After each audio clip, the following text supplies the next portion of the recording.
মালটা আর পুদিনা পাতা দিয়ে খুবই অসাধারণ একটি চা বানাবো এবং খুবই সহজে, আর সেটাই আপনাদের সাথে শেয়ার করব।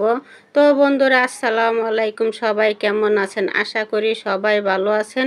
আপনাদের দোয়াতে আমরাও সবাই ভালো আছি। মালটা আর পুদিনা পাতার চা বানানোর জন্য প্রথমে আমি একটা হাঁড়ি বসাইয়ে দিচ্ছি চুলায়। তারপরে আমি দিয়ে দিছি 1 মগ পানি, তার সাথে দিয়ে দিছি একটা তেজপাতা এবং ভেঙে 2টা দারচিনি। তো এটা তেজপাতার দারচিনি না দিলেও চলে, তো আপনারা চাইলে দিতে পারেন, না চাইলেও নাও দিতে পারেন। আর এদিকে আমি পুদিনা পাতার জন্য বারান্দায় চলে এসেছি। আর আপনারা দেখে ভাবছেন যে গাছের উপরে নেট দিয়ে রাখছি কেন। আসলে কি বলবো, চড়ুই পাখির জন্য আমার গাছগুলো একদমই হয় না। টুকরায় টুকরায় সব গাছের ডালগুলো ভেঙে কেটে ফেলে দেয়, এই জন্য আমি নেট দিয়ে ঘুরে রাখছি। আর তারপরে দেখেন আমি কয়েকটা পাতা নিয়ে নেব, বেশি পাতা নেব না, যেহেতু আমি 2 কাপ চা বানাবো, আর 2 কাপ চার জন্য কয়েকটা পাতা হলেই যথেষ্ট। তো আমি আর একটা ডালও নিয়ে নিচ্ছি সাথে, যেহেতু একটা ডালেতে কয়েকটা পাতা নিয়েছি, আর একটা ডালও সাথে কেটে নিয়েছি।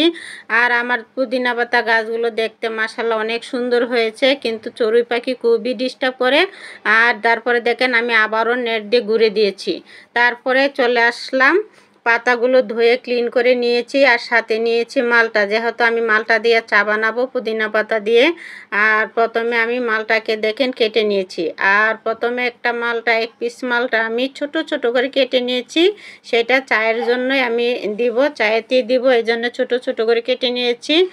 আর পরে মালটাটাকে আমি 4 ভাগ করে কেটে নেব। আর এই দেখেন, এইভাবেও আপনারা ছুরি দিয়ে কেটে নিতে পারেন বা বটি দিয়েও কেটে নিতে পারেন, যে যেভাবে সুবিধা হোক না কেন সেভাবেই কেটে নিতে পারেন। তো এদিকে দেখেন আমার মালটাটা কিন্তু কাটা হয়ে গেছে। তারপরে আমি একটা প্লেটে উঠিয়ে নিয়েছি।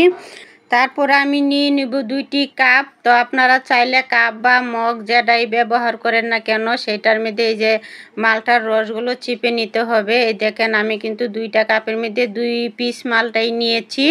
আর 1 কাপ চার জন্য 1 পিস মালটাই যথেষ্ট, বেশি লাগে না। আর এদিকে আমার মালটাগুলো কিন্তু চিপা হয়ে গেছে। আর যে গাছের থেকে আমি পুদিনা পাতা এবং ঢালটা ছিঁড়েছিলাম, দেখেন আমি ওইখান থেকে পুদিনা পাতাগুলো দিয়ে দিব কাপে, 2টা কাপে দিয়ে দিব।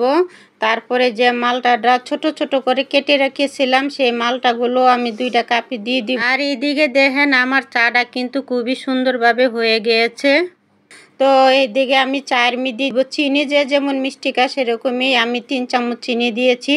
তো আমার ভিডিওটা যদি ভালো লাগে অবশ্যই লাইক শেয়ার করে দিবেন, পেজে নতুন হলে ফলো দিয়ে দিবেন। চাটা আমি কাপে দিয়ে দিব। আর চা দেওয়ার সময় খুব সুন্দর স্মেল বের হচ্ছিল। আর আপনারা যারা বানাবেন দেখে অবশ্যই এটা বুঝতে পারবেন। আর এভাবে যদি খেয়ে থাকেন তাহলে তো বুঝবেনই চাটা খেতে কতটা অসাধারণ হয়। আর এদিকে দেখেন আমার চাটা কিন্তু একদম কমপ্লিট হয়ে গেছে। তো এই চাটা কিন্তু খেতে খুবই ভালো লাগছে। আর আপনারাও বাসায় বানায় ট্রাই করে খাবেন, যেহেতু শীতের মধ্যে চা খাওয়াটা খুবই উপকার।